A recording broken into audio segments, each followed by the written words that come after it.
Cette actualité vous est présentée en collaboration avec Cryptost Academy.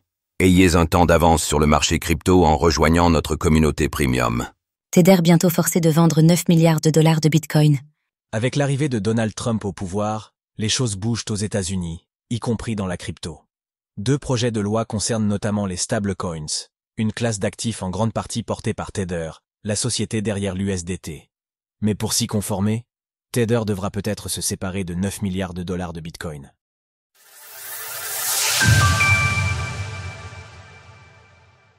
Des bâtons dans les roues pour Tether.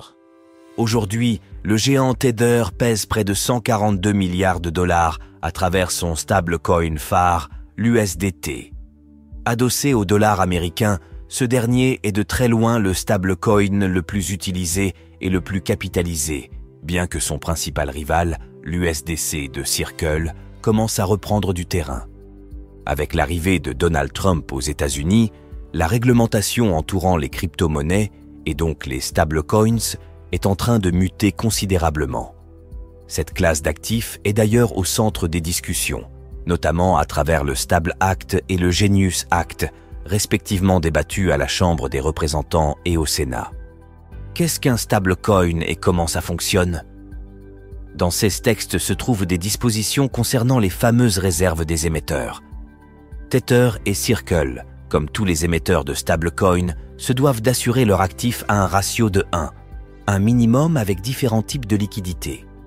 Seulement, selon les analystes de JP Morgan, Tether, qui contrôle la 3e crypto la plus capitalisée du marché, ne répondrait pas aux exigences des textes à l'étude vis-à-vis des réserves assurant le stablecoin.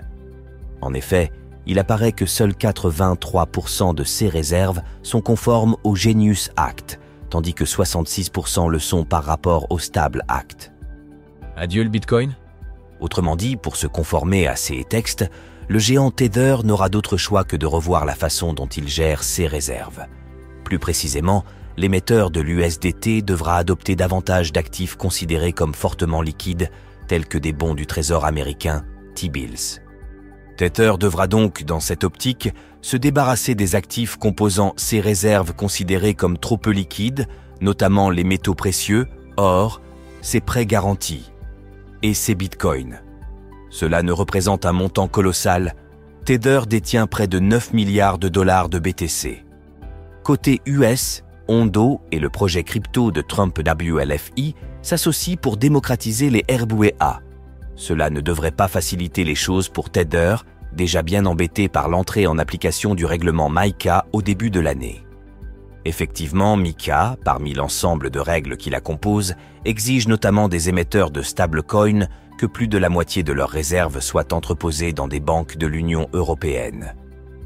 Si Tether venait à devoir se séparer de ses BTC, cela enverrait un signal fort. Effectivement, au-delà de permettre à l'entreprise de profiter de la hausse de l'actif sur le long terme, le Bitcoin est également important pour l'entreprise de Paolo Ardoino, comme elle le prouve à travers ses activités de minage, entre autres. Les textes ont le temps d'être débattus, et il est probable que Tether ait son mot à dire étant donné son statut. Les 2 projets de loi devront en tout cas entrer en application à la fin de l'année, selon le calendrier actuel. Retrouvez toutes les actualités crypto sur le site cryptost.fr.